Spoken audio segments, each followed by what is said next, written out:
Tim, how are you? Welcome to the I'm great. podcast. Yeah, thank you for having me. This is wonderful. Absolutely. It was so great to have you reach out. I think it was on Substack, was it? On the Where Mhm. the Climate Yeah. Things Are Substack. And then realize we have many mutual friends in common, especially Drew and Sasha, who I Mhm. love dearly and are big parts of my life. So it's wonderful to get to meet you and learn so much more about the work that you do and all of your background in various different sectors, which we'll get into. But I'm wondering if you can start out by introducing yourself to the audience in Sure. whatever way you want to take that. Absolutely. My name's Timothy Locke. I am a avid outdoor recreation enthusiast for really the entirety of my life. And the other great passion and practice of my life is that I'm an architect, the owner of a small ecological design focused firm in Belfast, Maine, which we've been able to kind of really take kind of great and progressive strides in applying design to climate action, particularly in the built environment, but lately just in advocacy in general. Um, and the other fun fact is that I also grew up in Maine, so I was able to start and build a practice from my home state by way of several other stops along the way. But yeah, we find ourselves in a nice little outdoor community here in Maine. Which I'm so jealous of. I also am a Mainer. Many people will know. Many people who are listening will be smiling at this point because they're like, of course Addie wanted to talk about Maine with Tim specifically. Where in Maine did you grow up? Because I don't know if we covered that. Did you grow up in Sure. Belfast? I grew up in Ellsworth, Maine, which Okay. is Oh, that's right. Okay. anybody that's listening that's familiar with Acadia National Park. It is the last town on the mainland before you drive across a bridge and then a little causeway to the island of Mount Desert, which is where Acadia National Park is. So Mm-hmm. if you think about the coast of Maine as a long diagonal, it's about two-thirds of the way up that diagonal between New Hampshire and Canada. That's where I grew up, and my practice is now in what we call mid-coast Maine, which is about an hour south along the coast in Belfast, and I live just south of that in Hope, Maine, in outside of Camden. Cool. Great geography. This is so helpful. I Where did think you grow up in Maine? I grew Where are you I grew from? up in yeah, I grew up in South Portland, which if Okay. anyone knows Portland, it's right south of that. Yeah. But yeah, it's interesting too because I feel like when I meet some Mainers outside of the state or even in the state, actually anywhere, there's sort of this funny like Portland. I feel like there's folks who are kind of like, oh, go back to Massachusetts, like like, oh, you're not from Mhm. like I literally had someone at one point say to someone else when I was in grad school in New York City, you're not like quote unquote, oh, Addie's not from like real Maine. And Mhm. I got so I don't know. That really cut deep because Maine is a huge part of who I am. And but I realized, there's a definite divide. We used to go up to Rangeley in the summer to go Mhm. fish. Sure. And there was definitely like you know, oh, you're from Portland? Oh, okay. Well, basically Massachusetts or whatever. Nothing wrong with Massachusetts for anyone who's listening. We won't get into that. We won't get into any of the beef there. But yeah, it's always great to meet another Mainer. And I think that also I we talked a little bit about this, but I do think that sounds like it played into your aha moment around climate and environment. And that was my next question for you was what was and there can be many, but what was an aha moment for you or a few Yeah. on this topic and like what made you sit up and realize we have to do something here? Sure. Yeah. I think it's interesting. I could sometimes call Maine now, now that I'm back as an adult. It's like it's like a frontier. It's like I would say the northern frontier when I'm speaking to larger groups. In that a lot of Maine, and I think even now, I think we feel a little bit more kinship with the entire state because the ecological condition that the state finds itself in, because it's one of the most rural states in the country, even in the city of Portland and in the outskirts of the city of Portland. It's not a very large city. Is that we have this kind of um, really visceral and practical relationship with our environment because it's really cold for most of the year. Mm-hmm. As you know, we don't have spring. We have a short, muddy season, and then a humid, sometimes humid summer that's very short, brief, beautiful, amazing. All the tourists come, and then we're plunged right back into winter after a brief respite in fall when the tourists leave. And I think being from Maine, growing up in Maine, coming back to Maine is, I think, for myself, and then also for my wife, who's from Philadelphia by way of New York City, where we met, major cities. It's about an understanding that part of living here is leaning into that engagement with Mm-hmm. ecology and with our own personal human ecology. And my parents, who were not native Mainers, my parents moved to, ex hippies, aging hippies. They bought large amount of land with college buddies in the 70s, Wow. built their own houses, relocated from Southern New York, from Westchester County, and really kind of, I think, even if they couldn't put it in those terms that I just did, wanted to kind of bring their kids up, myself and my sister and brother, with an understanding of that relationship, that we exist in this world, with gratitude for all the resources that um, our environment provides us. And so we were getting out into the trails on Acadia almost every weekend of Wow. the summer in that short season when you Yeah. could, as early as I can really remember. I'd say going back to when I was probably 7, 6, something like that. And I think I was always really proud when I'd left for college, that by high school I'd already hiked up every named summit in Acadia. And when I was 9, it was April of 1990. I don't remember the exact date, but whatever day Earth Day was celebrated that year, it was the 20th anniversary. Um, Hmm. my dad was really excited about it, and there was going to be this dawn hike up Cadillac Mountain. Cadillac Mountain is in Acadia National Park. It's the highest named summit in Acadia National Park. Um, and because of the specific ecology and geology of Acadia, it's essentially this glacial scrape. And so it has very short, round, but steep sided summits that are all above tree line, even though they're only about 1,500 feet above sea level, right on the ocean. It's an island. And because it's the highest summit on that island and it's so far east, it's actually the first uh, land in the United States that sees the sun every morning. And so the Mm-hmm. idea was, for this 20th anniversary of Earth Day, again, I'm 9. I didn't know. I just showed up, right?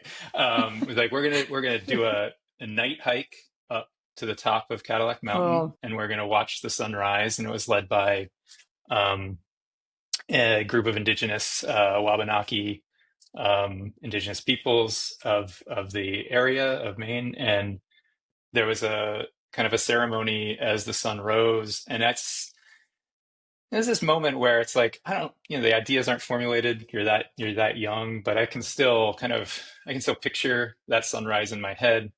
I know what I was wearing that day. And sometimes there's those memories and you look back on them and it's like, clearly this was foundational if I can place all these specifics about it. And it was just really special time, to have that kind of wisdom imparted in you at such a young age. And I don't think it like really like formulated into something that I could draw a through line to what I do now, till much, much later. But those seeds were there. And I remember, like, even in architecture school, which leaning into really kind of high design, architecture, is, for people that don't know, is typically, it comes from a fine arts lineage of education, not a technical Hmm. lineage of education. It's considered a fine art in most undergraduate programs.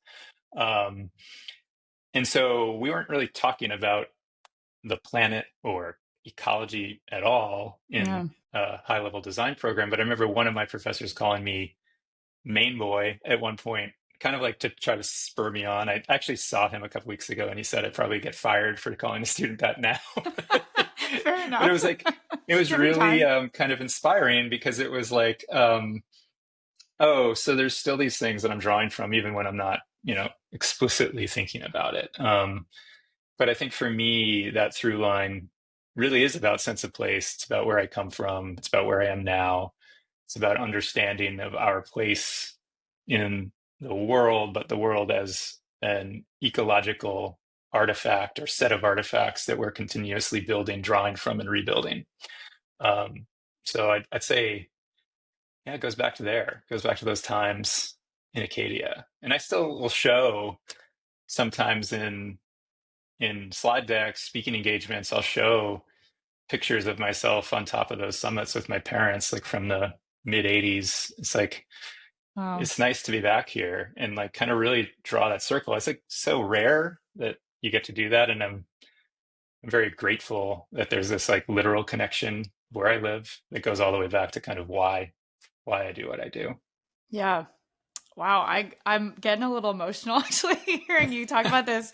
It's just so visceral for me because, I grew up in that state as well and feel often like, just to share actually because we're here. I didn't necessarily like everyone kind of assumes, you must have camped all the time or you must have been super in the woods and outdoors all the time in Maine. We did to some extent, but I remember there was one time where I don't really know if I share this story much actually at all, but my parents tried to take me camping when I was really little, and they like set up the tent, and then we were kind of like cooking the meal and everything. We probably brought a lot of stuff pre-made, whatever. But and then at the end of it all, like I got in my pajamas, and they were like, "Okay, time to go to bed," and I'm like, yeah, when are we going home? I'm not sleeping in there. Like, what do you mean? Like, time to go to bed? Like, yeah, are we driving back?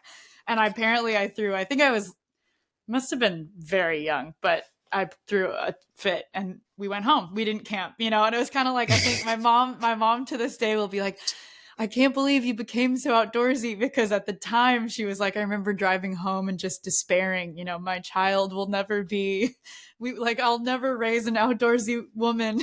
Here we are talking about this on this podcast. But I do think, yeah, I think the surrounding nature of a place like Maine has always been such a magical and driving force for me as well. So when to hear you talk about that is quite special. And Acadia is just something for those that haven't been. It is a little out of the way to get to, not for Mhm. you because you It's grew not up right there, close. but for a lot of people, like I went to Acadia, I think once when I was little, probably Mhm. around that same time. And then honestly, Tim, I had not been back. This is pretty embarrassing to admit, but I had not been back till I went in the pandemic. Like it was, Wow. yeah, it Mm. was like a long time because that's actually I should say I'd been to Ellsworth or like sort of Hancock Mhm. region, Sure. but I Mhm. hadn't been to Acadia specifically, like really done the park until the pandemic. And it was one of those things where then you realize that something like the pandemic, with all of its challenges and struggles for so many, and it was such a tough time, of course, but there were those silver linings of, for me, like re-exploring my state. I spent the pandemic in Maine for 2 years and realizing like there are so many things that growing up I just wanted to get out of Maine and leave and go somewhere else, and then realizing like, okay, no, there's such beauty in this state, especially in Acadia. So I really appreciate you sharing that story and having the indigenous connection too with the Wabanaki folks who were leading that session. Sounds pretty incredible. I also I was gonna of course want to ask about your work, but as you were talking, I kind of was like, I'm gonna take a little bit of a turn. Sure.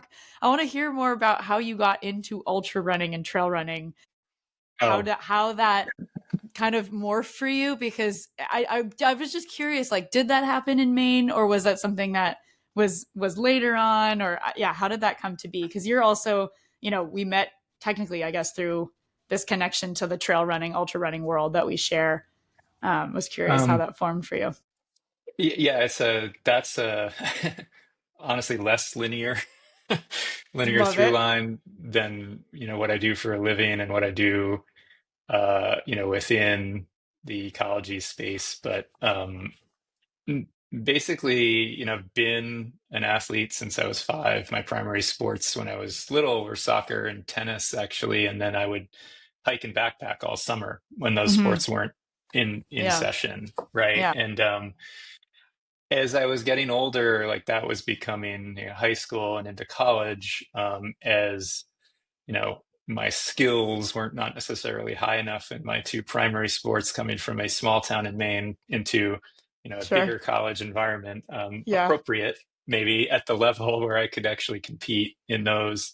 I started just leaning much more heavily into into kind of the outdoor pursuits, outdoor recreation and athletics. And at that time, it was primarily backpacking had kind of morphed into more serious mountaineering and climbing, and I was spending my summers, well, first just going out and the the first big experience with bigger Western mountains was working in Rocky Mountain National Park for a Hmm. summer. I was just I once I first saw Western mountains coming from the Northeast, coming from the White Mountains in New Hampshire and Acadia, climbing in both those places. I was like, oh my God, well, this is a whole nother deal. My parents took us Yeah. to Yellowstone when I was 18, and I was like, I got to work in a park next summer.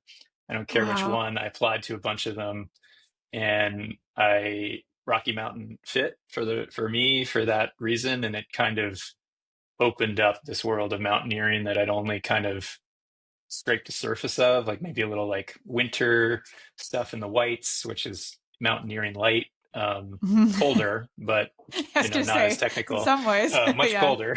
Yeah. But and so I just was like a kid in a candy store that summer. It was work and then just climb and do these long routes all on my off days. And this is back I was doing a speaking engagement in Denver a few years ago, and I hadn't been back in Colorado in Wow. these almost 20 years. And I was like, you guys can't prove any of this because it was all before Strava, but this is when you still had to like sign the little PVC Oh tube at yeah. the top of the peak. It was the Yeah. only way anyone would ever know you did that. Yep. But I was trying to just go and do as many of the kind of harder mountains in the state as I could on the weekends, just trying to soak it all in before I dove right back into architecture school in the fall. And then I even interned at an architecture firm in Aspen after that.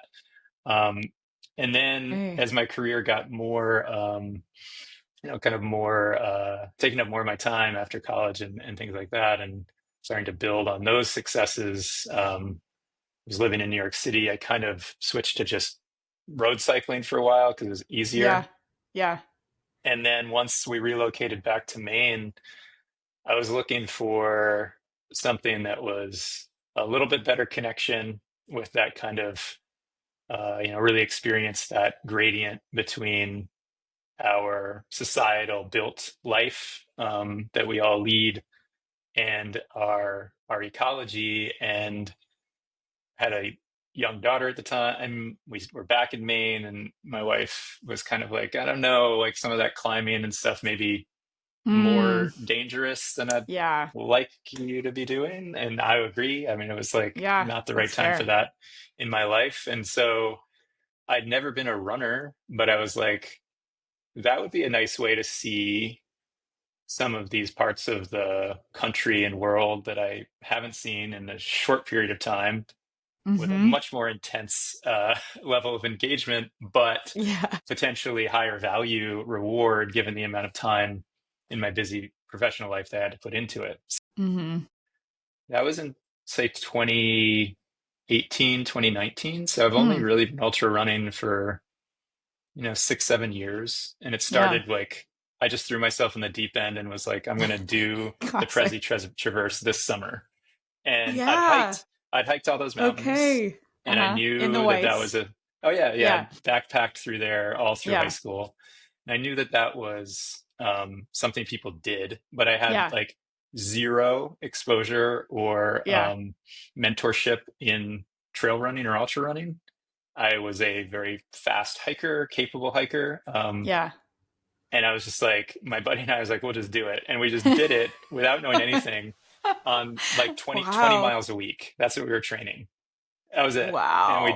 we got it done. It Because was how really long is the hard. Prezi Traverse? Oh, it's not long. It's like it's about Well, 18 miles, yeah, but but it's it the is technical 9,000 feet of gain in 18 and miles. the trails there are just, Totally I brutal. mean, Yeah. Ryan and I just did I don't even know what trails in the whites. We did like tag Mount Washington and then went down. It was funny, like we went up.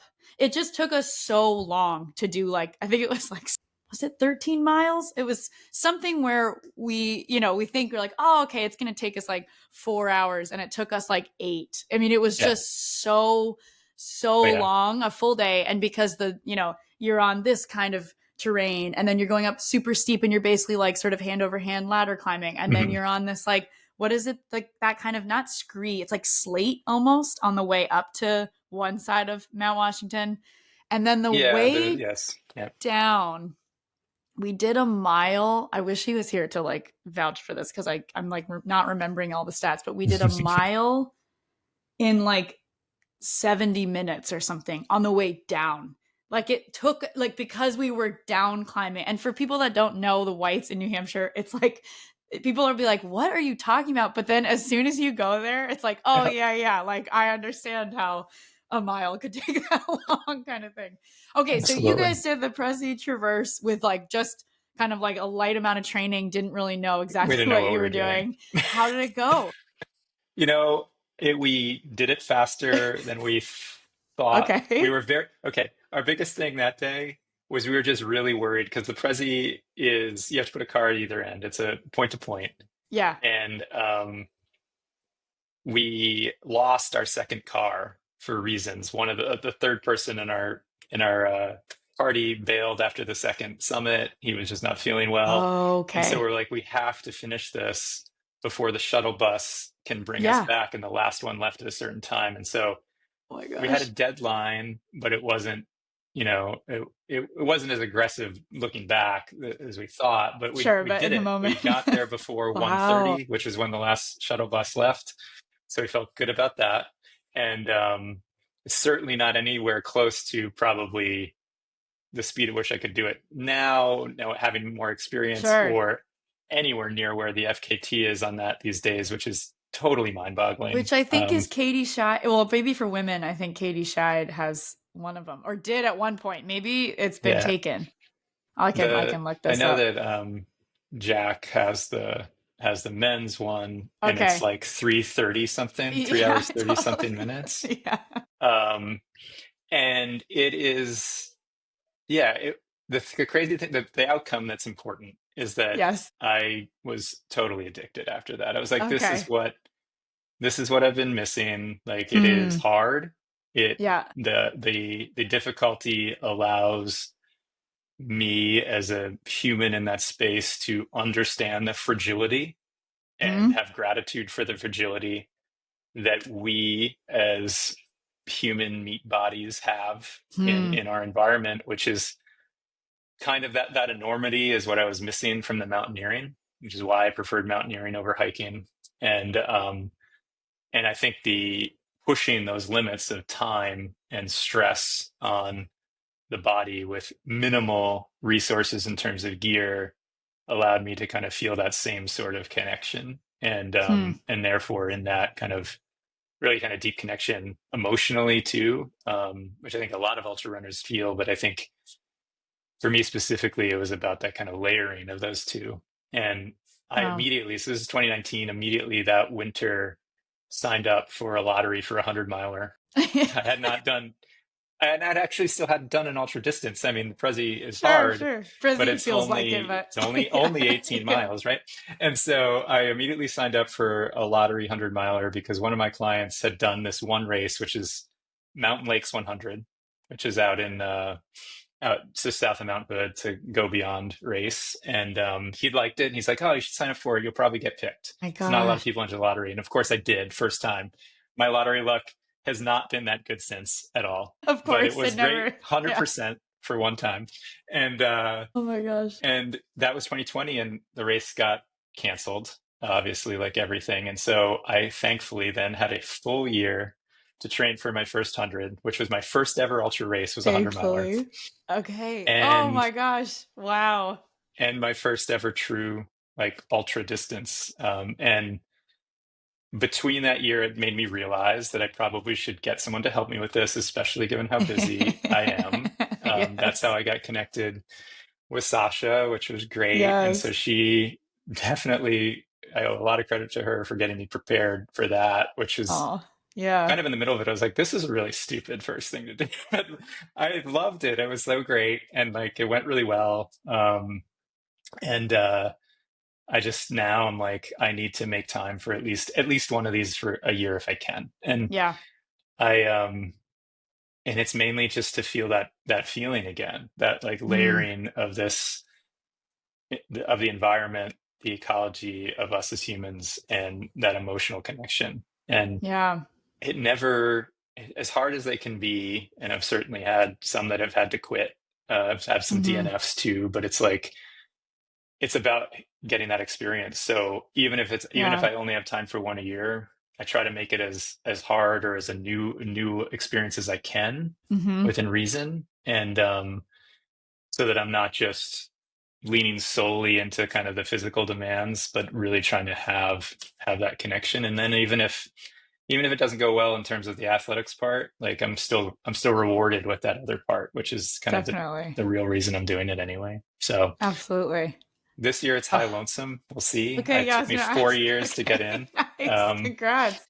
in the Yeah. lottery, so that's in July, and looking Yeah. forward to it. So, Yeah. Oh, awesome. I love that. I also am laughing because it's like, I did my first like big thing and then I signed up for 100. I'm like, that is such a common story. I feel like in the ultra yeah. space where, I didn't have quite the like, but descent, I guess, or ascent, however but a friend of mine, Faith, who co-hosts my other podcast with me, like she hadn't even run a marathon. I think she went right into a 50K. And there's a couple people Yeah. like that I know where you're just like, all right, we're just going to skip over that level. Um, and I love that the connection to the natural world. I mean, that's the whole thesis of this project, right? Is like there are folks who we as outdoor recreators in whatever way that takes, is sort of this like obviously there's many people out there that care about the environment. You don't have to be an outdoor recreation enthusiast to do that, but there is something here to me where the folks that are quote unquote closest to the landscapes and the environment, like even by physical proximity, there's an additional level of passion for local protection of trails or protection of certain climbing areas or surf breaks, and there's just Mhm. that interesting deeper connection to ecology and environment there that I think is quite unique to the outdoor community. So I really Yeah. appreciate you sharing that. I also, so now I'd love to ask more kind of the broad question at first, like what do you do? Tell us Oh, sure. what your profession is. Yeah. And then we can dive into all the fun nitty gritties and rabbit holes that we've been talking about already, over Yeah. email, because I think there's a lot there too. But yeah, what is it that you do? Yeah. So I mean, I can answer that in one word. I'm an architect by trade. That's what I do. I'm a licensed architect. I design buildings. That's my day job. And I am the co-partner or one of the partners of a small firm here in Belfast, Maine. Our firm name is Opal, OPAL. Um, Everybody wants to know why you named after this stone, and we're not. It's just our four last names, first letter of our four last names, and Nice. the word and. So I'm the L, the lock at the That's end, perfect. and it happened to make a word, so we used it. And we have a specialization. Why am I here talking to you? Well, we have a specialization, even though we are architects, we're a design firm. We have gotten this built up this kind of through line around, let's say, like highly progressive or highly sustainable design, what we call internally ecological design, which is something that we started using as a term maybe about 5 years ago, because we started noticing is the types of things we were doing, the way that we were thinking about design was more than about maintaining a stasis of sustainability, but really fostering resilient, long lasting, incredibly low impact buildings that were about positive impacts for the humans that occupy them. And that kind of formulated, even with our founding principle 15 years ago. Myself and our third partner came to this practice from LA and New York, respectively. Myself from New York, my business partner from LA, to join our third partner here. He was already living in Belfast, and we had this kind of like audacious idea way back then that like you could um, design could you design an incredibly low energy building? At that point, the only resource we were really talking about was energy in such a far northern climate like Maine, where Hmm. people had, lots of people had these just pretty extreme limitations on their lives, formulated from their inability to potentially pay for heating their house in the winter. It's like, well, could design unlock a way out of that problem, not just for our own personal clients, but to provide a model that people could use that gets out of this kind of really kind of like doomer condition in a lot of Mm-hmm. parts of our state, right? Hmm. And so we looked to Europe at the time for that model, and we kind of honed in on what's called passive house, which is it's not just for houses, it's just called that, Oh, terrible name, yeah. but it's passive house, HAUS, in Germany, which doesn't Okay. mean house, Right. but then it got translated. Basically, the reason we looked there was that Europeans tend to be leading in most areas of uh, performance building and Yeah. ecological building principles, mainly because they just have a much, much longer history of drawing on their resources on that continent at scale, Hmm. in the scale of a kind of connected civilization, Oh, right? So interesting. Yeah. they're always a little bit ahead, and we can look to them. Hmm. And the thing that's interesting about Passive House is that it has one core principle, and that's it. It's really simple. It's not like other certifications, like some people know about LEED, even maybe Mm-hmm. non-architects might know about LEED. It's a very complicated system of checking boxes, which doesn't necessarily Hmm. give any benefit to the end occupant. Passive House was very Interesting. simple. It said you can be a certified passive house if you use 80% less energy than a normal building in the same climate that you're designing. Wow. Really challenging, Yeah. but really impactful, right? So Hmm. all of a sudden, we're like, well, the first one, I don't know, it's Maine, it's really cold. Like maybe that's Yeah. not possible. But we were able to do it. It was at that point only the 12th certified passive house in the entire country, first one in New England. Huh. And we realized that, yeah, it was possible through a combination of much more appropriate levels of insulation in the walls, so thicker Hmm. walls, glazing that was designed to actually allow the energy from the sun to come in and warm the building through just electromagnetic radiant heat, Uh-huh. but not let the heat leave the building. So air Mm-hmm. sealed, not drafty. That glazing was sourced from Europe at the time because no one made it here. So we imported it. We hired an importer in Washington, D.C. to help us do that. Um, Huh. and the last thing you have to do is just make sure that you're bringing in fresh air for those occupants once you've made it so tight that none of the heat's getting out. And that was radical too, because all of a sudden our clients had 100% fresh air, and we're talking 10 years before COVID made that a thing that everybody knew about. So this building all of a sudden was saving people 80% of their heating costs. They were healthier because the air was fresh all the time, and they were living in these nice, quiet spaces that were well insulated. And when I think to us in the outdoor space, I'm like, these are principles that we know. Like sometimes in my presentations, I'll put a picture of myself wrapped up in a down blanket from an aid station that my brother Yes. took at 100 miler.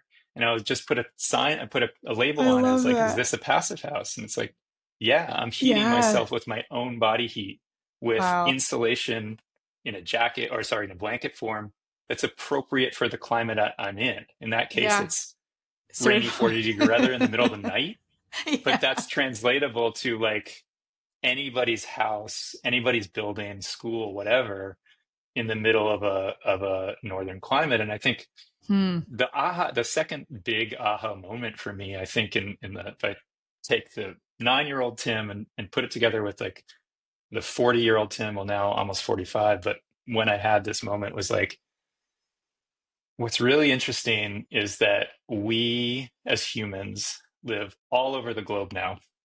We've inhabited every climate, sorry, every continent and every climate that exists on the globe. And in all but a handful of those locations, we depend for our own personal safety and security and ecology. We depend on these buildings that we make and we live in. They are our single greatest ecological artifact. It's not our imprint on nature, it's the things that we build, and they can either have radically negative impacts on the surrounding environment and ourselves and the resources they draw, or they can have positive ones. And the people at the head of that spear, for all of us, whether you know it or not, are the people like me making those decisions when we draw the building before it gets built. And that was a kind of incredible catharsis, but also sense of opportunity and responsibility. It's like, Yeah. I really, maybe I had a hunch the whole time, but really picked a discipline that has great impact, broad impact for all of my clients, but also for the world we live in, to kind of try to make those impacts as positive as possible, for us and the other species and geologies that we share this world with. Hmm. Um, and started there. So we just expanded Wow. from that one primary resource of energy, um, into all these other aspects. We now have even created our own internal measuring framework that we look at 5 categories. We look at, and it's just based on scale of community. So we go all the way from habitable planet, which is about the emissions that our designs Hmm. output through energy use and resource extraction, all the way down to the human scale of what we call our healthy communities criteria, which is how is it directly impacting the stakeholders of our project. And that could be a tiny house, it could be all the way up to, we do kind of medium scale academic work. It's another core part of our workload. And the through line is that we're trying to take that same approach of, can we reduce our impact by 80% across all of these Hmm. categories? That Hmm. lesson we learned from energy, is it possible to apply it to all of these things through good design, not through adding Wow. tech, not through buying more stuff, but through Yeah. um, being sufficient and allowing the occupants to flourish in that sufficiency. Hmm. Um, and it's really kind of, the timing was good, right? I can't Yeah. deny that. Like Yeah. hitting in the mid 2010s, when there was a pretty strong appetite for things like emissions reductions, energy reductions, definitely allowed us to kind of ride that wave of adoption. And it also allowed us to kind of cement the basis of work in energy and then expand to these other criteria kind of in the background. So, Hmm. yeah, it's turned into a lot of advocacy work, which we can get into because of the Yeah. notoriety that came out of those Sure. projects. And I think that, yeah, it's been really exciting and really fulfilling to have those kind of seemingly discursive professional and let's say societal goals coalesce into one thing, Mhm. certainly makes going to work every day pretty fun most of the time. As long as clients aren't mad. Sometimes they're mad. So great. I can, yeah, I'm sure that happens occasionally. Um, Amazing. I mean, yeah, there are so many routes to go, but so with the first passive house you built, you said it was the 12th in the U.S. and it was the first in New Yes. England. Where was that, in Belfast that you Yep. built It that, was or in where was that? Belfast. Okay. It was right in Belfast. We actually built it partially through investment capital as a case study. And now my business partner ended up buying it from the firm. So he lives there. Wow. And then subsequently, my wife and I designed our own and built one. So two of the three business partners live Nice. in the thing that we designed. So we can, Yeah. Yeah, it's you could important. I mean, we speak believe to in it. it too, Yeah. but we can also speak to even the idiosyncrasies that don't always work, which is great. You know, Mm-hmm. use yourself as a petri dish, which is good. Right. Yeah, right here in Wow. Belfast. Yeah. That's so cool. Yeah, and I mean, I would love to hear more about the advocacy work that you went on to do and lead across the country. Um, because I think that when when we first got connected, I was everything you said around the work that you do on design and architecture blended with ecology and the relationship to the built environment. I was like, yes, yes, yes. And then I did a little research kind of like right then and there and realized like, oh, okay. Tim leads work at like the White House. Like this is pretty cool. Can you tell me more Yeah. about where that Sure. advocacy work went? Yeah, I should say I don't lead work at the White House now. Current White House. Yeah, I don't let's know clarify. Yes, I don't not know if currently. there is any climate policy office anymore. This is not a Yeah. politics podcast, and I'll avoid it. But what I was doing the last 2 years, I guess back to mid 2023, is that I'd always, you know, as we were starting to kind of build up this body of work around how to effectively decarbonize the built environment and ways to do that in ways that benefited the end users without um, making buildings cost way more than they needed to through like added tech and things like that. Um, we were starting to work with other organizations, and I got pretty well connected with a lot of folks in the building space at Rocky Mountain Institute. And so one Mm, of hmm. the um, during the Biden administration, one of the people that had come out of the built environment carbon-free buildings portion of Rocky Mountain Institute, Heather Clark, had gone on to be a key player in the climate policy office under Biden. Hmm. Okay. Her and I were connected through that work. They were interested in the work that we had done, and I was talking to her a little bit about the administration's goals around decarbonization through work that I do with National American Institute of Architects Association, American Institute of Architects, which is our kind of trade organization. And I asked her, I was trying to just get alignment there so that we were making sure we're moving in the right direction. And one day I got a call from a blocked number, Uh-huh. and I answered it, and she said, I answered it, and I hear, Tim, it's Heather. And I was like, oh, I didn't expect to get a call from you. She's like, oh, yeah, it's a White House line, so it's blocked. I was like, okay. And she's like, would you like to help put together a group of architects that could help advise on creating a definition for a zero emissions building? Like, we're one of the only countries in the Western world that doesn't have one of these definitions. Yeah. And it's really important for us to have national definitions of things in order to develop pathways for any sort of government funding around these types of projects. And I was like, well, yeah, absolutely. And she's like, first thing you got to know is you can't text this number. and, I'll send you my personal number that we can make you organize schedules on. And then when we have Zooms, it's always I got to invite you. So it's always like a White House Zoom.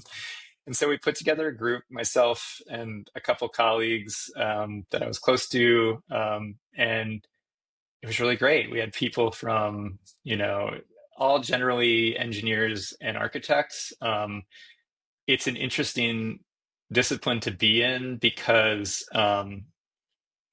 the the built environment itself is responsible for 40% of all emissions worldwide, which is the biggest by far slice of the pie. It's greater Mm. than transportation, it's greater than manufacturing, um, Wow. because everyone, as I said earlier, needs spaces to work and live in, and we're in Right. them 80 to 90% of our lives. It's a stark high number, but it's true and accurate Wow. even for us outdoors people.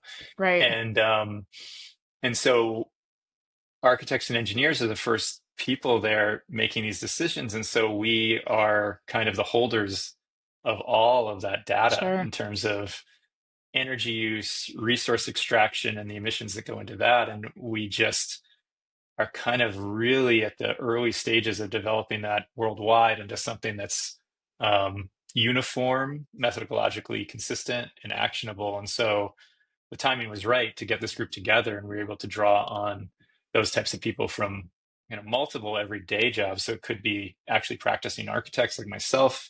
It could be sustainability directors at massive firms where they're not designing buildings every day, but they're doing Yeah. research and development.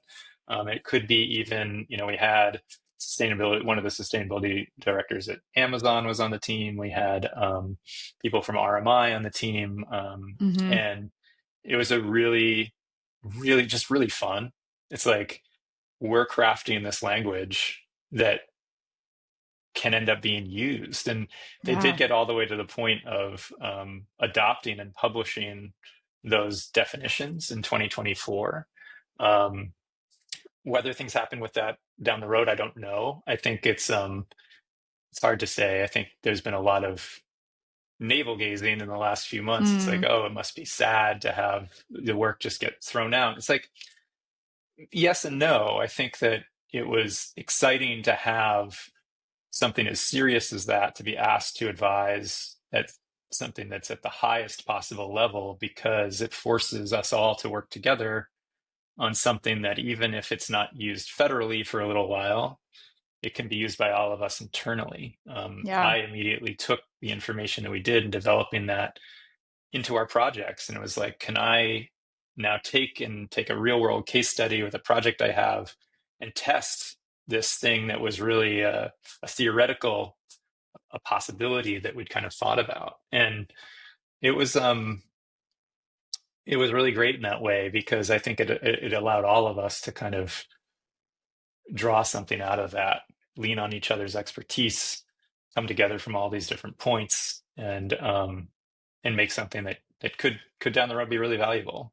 Um, Yeah. yeah, Yeah. Wow.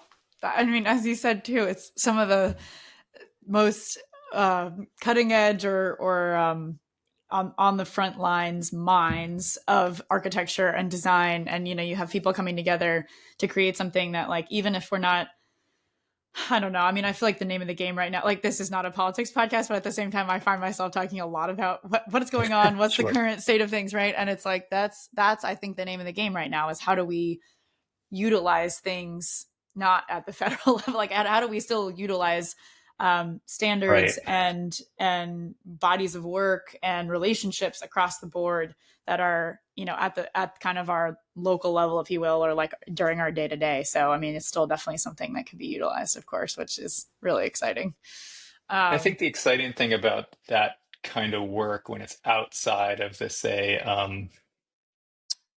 there's a whole bunch in lots of disciplines. There's these kind of privatized certifications or frameworks that you can mm-hmm. engage with to kind of like verify and prove that something Sure. you've done has a positive impact or has reduced impact in some way. And it exists in all different various forms. Like you can have, like, even for corporations, like the like B Corps or just Hmm. certification for buildings. We have LEED, we have Passive House, we have Living Futures, these different Okay. certifications for products. We might have like Declare or these other types of things that we can do.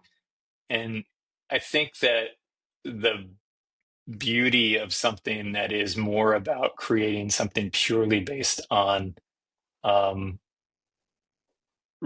reducing a single impact is that it's more portable as a mental model than something that's about getting some sort of logo that you can put on something, because that becomes like a very task-based exercise that Yeah. whether you choose to kind of go down the road of getting something certified or not is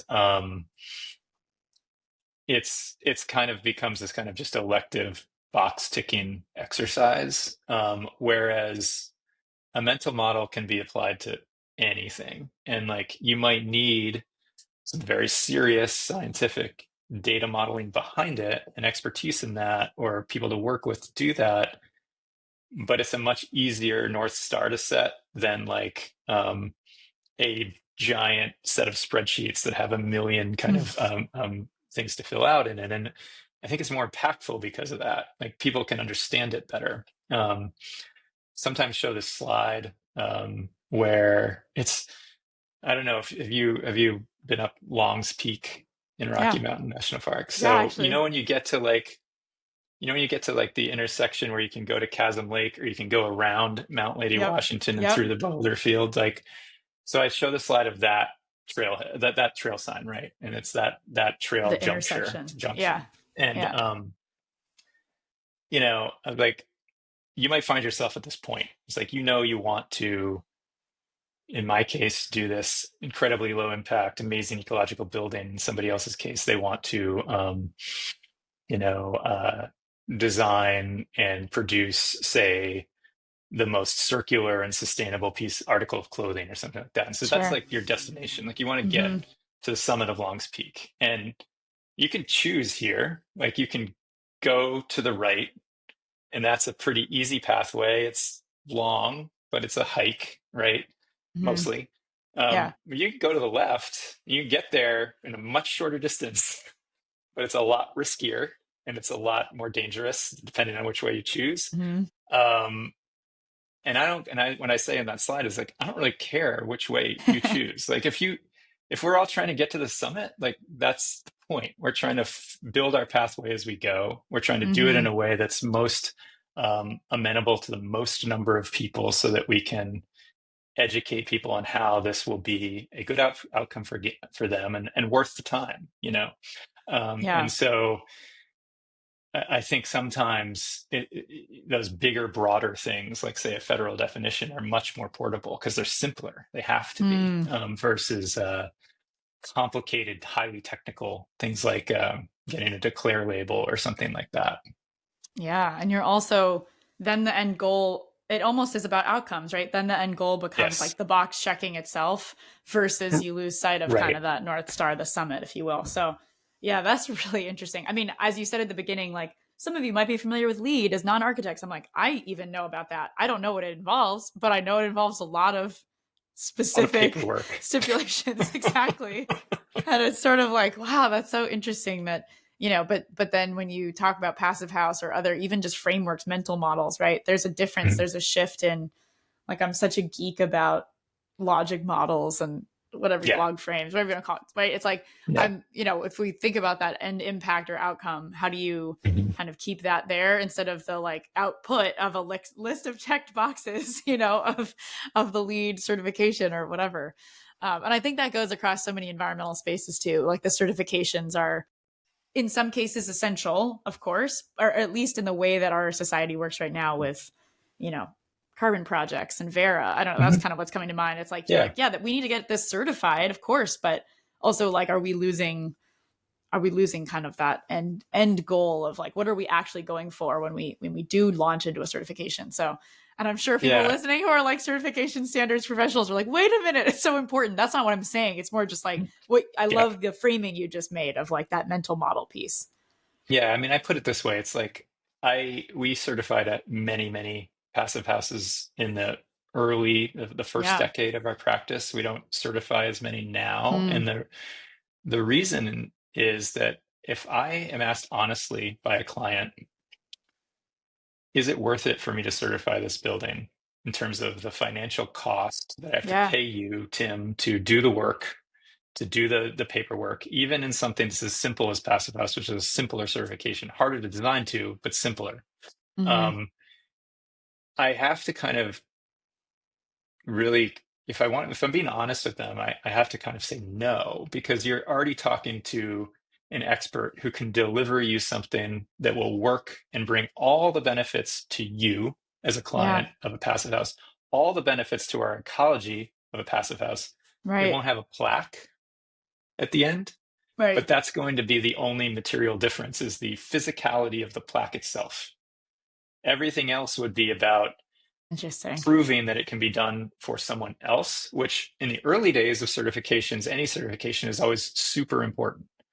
But once the expertise is there, I do think it becomes actually a barrier to adoption, because it could be a financial barrier, it could be a time barrier, and none of those barriers actually bring any value to the end user. And you could really put that across any of them. I think certifications are incredibly important to undergird the mental model itself, to show that it's real. Um, but if we start applying them across the board, I think you get something that is much more about an acquisition of proof, and not so much about benefit of the end user. And I think Yeah. that's critical in climate. It's why I'm sometimes a little bit critical of even talking about what we would call the climate space or things like Yeah. that, because the reality, whether we choose to be climate change uh, advocates or not, I don't know how many actual climate change deniers there still are, but so I sometimes say Sure. that, but it's like whether we choose to engage with that or not is kind of irrelevant. Like, we are living, breathing species in a world that has an ecological connection that is real. Our ecological connection is mitigated through things we build, which is different than other species. But those things are inherently ecological because of that. They're drawn from resources that we extract from the one planet that we have. We are not extracting resources, sorry, Mr. Musk, from Mars at this point, and probably won't be in our lifetimes. So the usefulness of anything that we make is ecological as well. So Mm. to me, thinking about someone as being in or out of the climate space becomes sometimes for me mentally problematic in the Yeah. same way that certifications are, because I want to see a way in for anyone, Yes. regardless of their political orientation, regardless of their level of technical experience. Because what I know deep down from 25 years of practicing my discipline is that I can have a positive effect on your life through ecological means, through designing something for you, no matter whether you believe that it's for that purpose or not. And so sometimes I find that word Hmm. to be a hurdle, because it shuts people out. That is not a criticism of people that are doing great work that's defined as such at all. Totally. It's just that Yeah. if you're in rooms, and some people probably experience this in other disciplines too, with a large cohort of people that you're trying to do a some sort of impactful climate action with. You're the expert in the room. You know the benefit it's going to bring, and it's your job at that point to communicate that benefit. And I want to limit any sort of hurdles, knock down any sort of hurdles for them that'll keep them between them and that benefit. Hmm. Because whether they agree with me or not, I still want them to get the benefit. I still need them Yeah. to get the benefit. We as a Yeah. society need them to, because we got to Right. move there together, right? Um, Absolutely. Absolutely. I'm really grateful to you for articulating this, because I think this is something that slightly similar, in as I designed this project, even I talked to the folks over at Protect Our Winters, and mhm. the CEO, Aaron Sprague, said, we're actually really, what we need right now is sort of more, she framed it as like bipartisan messaging and language that doesn't feel as uh, poignant or sticky, and like in that way maybe don't use the word climate, maybe we don't use the word, like we use kind of this like healthy planet, clean air, clean water, healthy planet, like Hmm. everyone can benefit, right? That language. And it's so funny because a few weeks later I launched this project and I was like, I'm going right in on climate, like we're going to use that word, we're going to talk about what this is, and I'm going to really, not necessarily kind of like the meat in the middle approach that she was talking about, but I was like, I'm going to go all in, I'm going to use this word. But I think what's so interesting is when you strip all that back, like it's what we were talking about, I think, before we started recording of my conversations with my partner Ryan, being like, like I care, I want to help. I don't have a degree. I don't have the like background that I think, like there's like this weird, I don't know if it's imposter syndrome, but there's this, I have it too. It's like, oh, am I the right person to be talking about this topic, because climate with a capital C has become so sort of I don't know, like there's a space for it and people are in it or you're not in it. And to your point, like I love what you said, because it's not that at all. It's about who's benefit, how are we getting these ecological and human benefits to Hmm. everyone, and how do we build all of the pieces you said about built environment is so interesting. It's like how much we spend inside, how much time we spend inside, how we as a species build around us to maybe block out or mitigate that connection, or change the connection, I guess, to the ecological world. And I think that's just so interesting to bring that in around, because it's not just semantics, it's actually like the intent behind this framing and these words, I think really does go a long way to start to include more folks and to add more people into this conversation, and to also Yeah. not only not it's not just about the conversation, it's about who's benefiting, and how are we getting those benefits to everyone, to your point.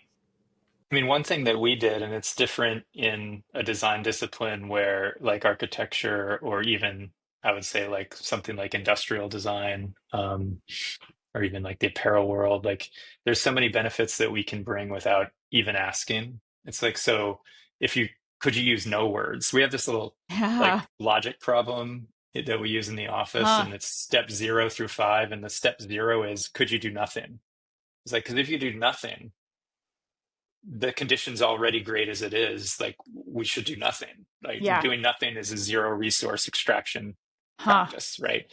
And so, when I think about things like certain disciplines where you can make a decision for a client that you know will benefit them and they don't even have to think about it, Mm-hmm. that's always a win, right? So, like when we learned that we could do passive house levels of energy use reduction in New England, anywhere really in North America, we didn't ask anymore. We're just Yeah. like, that's the proper That's jacket that the building should be wearing. We know this yeah. as outdoors people. We're not going out to climb, do a winter climb of Mount Washington in shorts, like we would die, right? Yeah. So we're just going to give every building the right jacket. Like, we don't need to ask for permission to do that because we know that the client's going to benefit from it. Hmm. And I think that we get into these things that are built up as being politically sticky or ideologically sticky, and we forget that part because we see an adversary, when what I'm just saying is we're just seeing another human. Like, they're going Yeah. to benefit from this the same way. Yeah. And so we stopped asking permission on a lot of it. And if we Yeah. need to educate people around, say, things like the cost benefit of things, we can do that work. Like, we can dig deep into the data when people want to, but if they don't need to be there, that's fine. That's why we're here, you know? Yeah. Yeah. And I think we could all, like, when I think about them, then I'm like, that's why I really love the title of your podcast, actually, because where the climate things are is everywhere, right? Like, we Mm-hmm. all have a role to Yeah. play in that mental model, every one of us. And um, yeah, I just think that it's when I'm in that headspace and I'm like, wow, the opportunities are boundless, and we can totally do this because we are sympathetic to each other, I think, at our core. Mm-hmm. It's just sometimes we're held apart. Yeah. Absolutely. Oh, Tim, this is so great. I know I'm going to ask you one more question, because otherwise we're going to keep going forever, Sure. which would also be really lovely. Honestly, I'm Well, you're really going to enjoying edit, this. so it's fine. Really enjoying this conversation. That's true. We could record for like 3 hours and then I would edit it down. There is actually an example of a podcast on the trailhead where that did happen. So a story for another day. But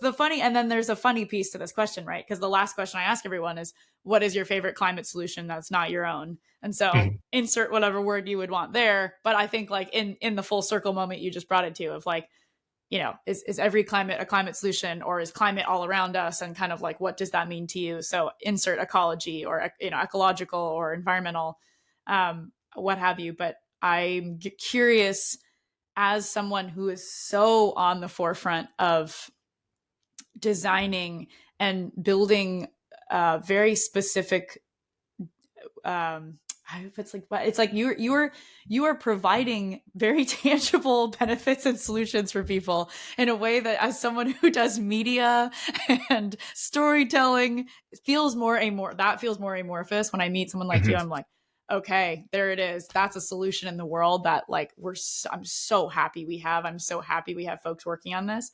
But I do challenge guests to go a little bit beyond like your own climate solution. So in this case, it could be not it could be like still within architecture. Maybe it's not, but I am curious where your mind goes when I ask you that.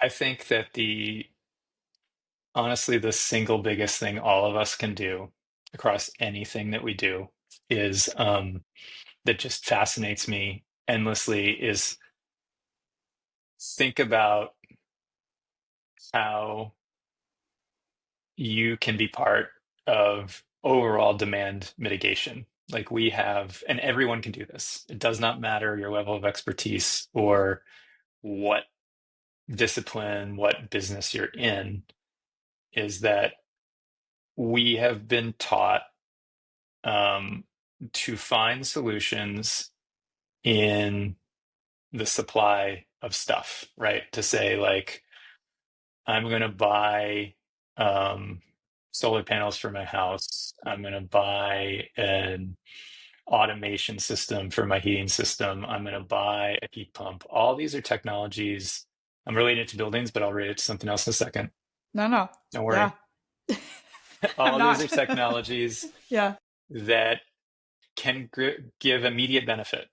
But there's this thing called Joven's principle in engineering that kind of tracks the history of the improvements in human efficiency, right? The way that we use technology. And technology, until the very recent past, was always considered a sidecar to the work that we had to do as humans on the planet, right? To feed ourselves, to heat ourselves, etc. Base needs. And technology is about making those things more efficient, because all animals, not just us, are driving to use as little physical energy as possible, right? And that's just a state of nature.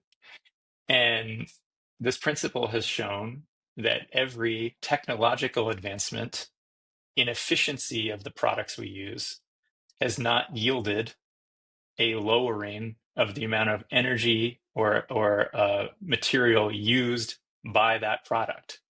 What does that mean? It means something becomes a bit more efficient and people don't use less, they buy more of the thing.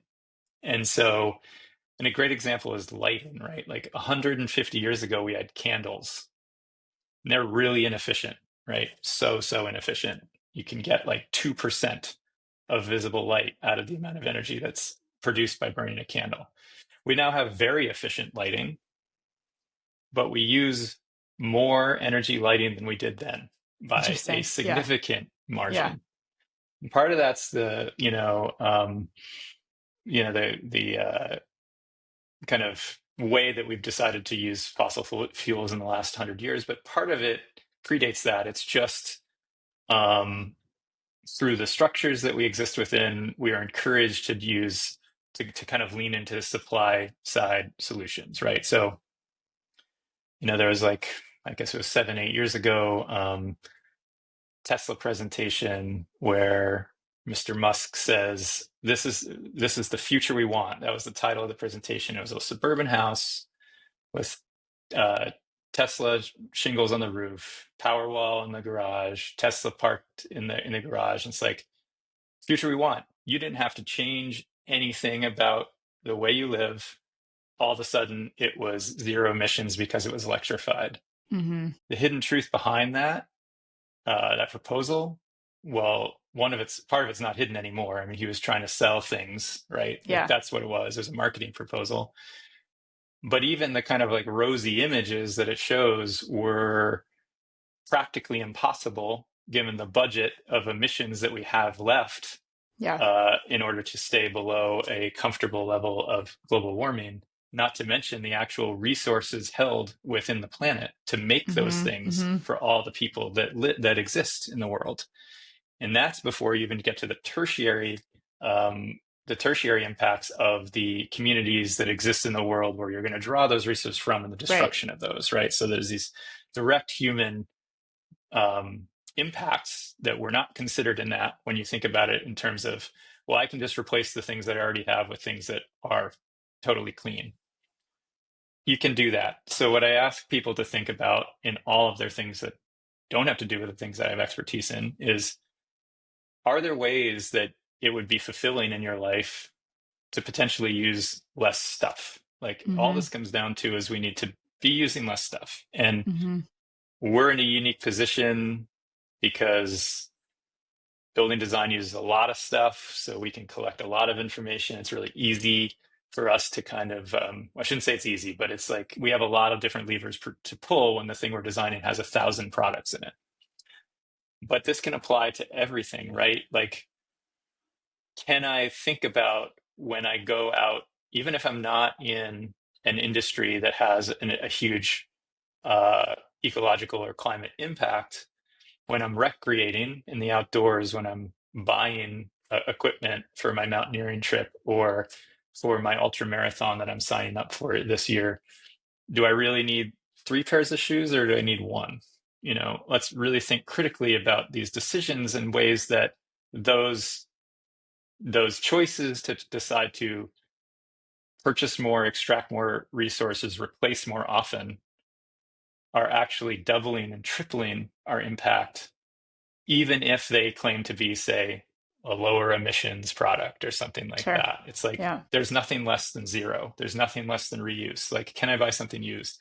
Can I, I was so excited to see, for instance, when last year Normal put out Mm-hmm. their marketing campaign for after the first 1,000 kilometers of the Kirog Yep. Sioux, Chirac, is that how you pronounce it? I don't remember. I don't know. I But don't even know. You could say any word right now and I'd be like, that's it, you know? so myself as a somebody in the space and Yeah. understanding things like resource extraction, when I could buy that, I was excited to buy it because I was like, I want to see if I can make it last that long. It Yeah. wasn't so Yeah. much to say like, oh, Killian runs in it, I want to run in it. It Sure. does happen to be a really great shoe for Northeast, so if you're ever back in Maine, I would recommend it. Very technical, but Very cool. but I Yeah. was like, can I get it to 1,000 kilometers? Right. And I want to see if this is greenwashing or if this is real.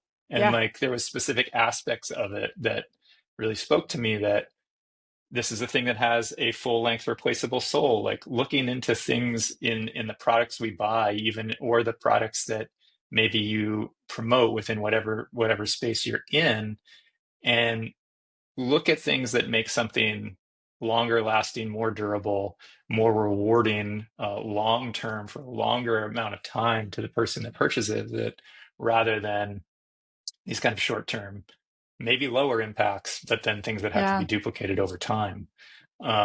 It's the hidden stuff. It's like, Yeah. how do we live a flourishing, sufficient lifestyle? And I think Mm-hmm. there's so many things about that that are just so beautiful and rewarding. It's like we watch these kind of like sometimes you like watch like a travel show where people are touring these like parts of uh parts of Europe that have been untouched, like Yeah. the built environment portion has been untouched for 1,000 years, and people existing in these like simple lives that are um kind of not radically different. They might have new tech that ways of communicating, but I think we find them attractive, but then are risk averse to trying that. And I think those of us in the outdoor space are like uniquely positioned to be leaders here. Like Hmm. we do this deliberately. Like we put ourselves in these situations by choice. And so we know it's possible, right? Like your mom put you in that tent, right? And Yeah, told or you she tried. like you can do this. But well, look at you. Like now Yeah, you're yeah, yeah, an yeah. adult and like that's Yeah. stuck with you, and it's like not everybody has to be in that level of precarity, but there's a mental health, happiness, collective community aspect that is clearly important because it draws people in that could be applied to any part of our lives that has nothing to do with extracting more resources and thus damaging this kind of position that we're Yeah. in our climate and ecology. It's like that logic, the pathway you shared about like level 0 is doing nothing. Like, can we continue to, not extract anything or to literally do nothing additional? And is that still, a viable state? And it absolutely is. I'm lastly, I have to ask, like, did you get the normal shoes to 1,000 kilometers? You did. Yeah, You heard it I here did. first, I'm folks. still I got a second pair after I think I got to 550 miles, maybe it was 500 miles, and so a little under 1,000 kilometers. And I had like a 50K coming up. This was like last year. Yeah. And Sasha was like, maybe you should get a second pair for that race. Like, I think we were both like, I don't know, like, pushing it a little It's far. right on the edge. And I was like, okay, so I got a second pair as replacement, but I wore the second pair for that race and maybe one other run, and I'm still going in the first pair. And so like, I was like, you know what? Nice. Now it's winter time. It's like it doesn't really matter if the tread's good still. Like I can put spikes on, and You it'll be have micro fine. strikes. Yeah. Right. And so yeah, I So mean, good.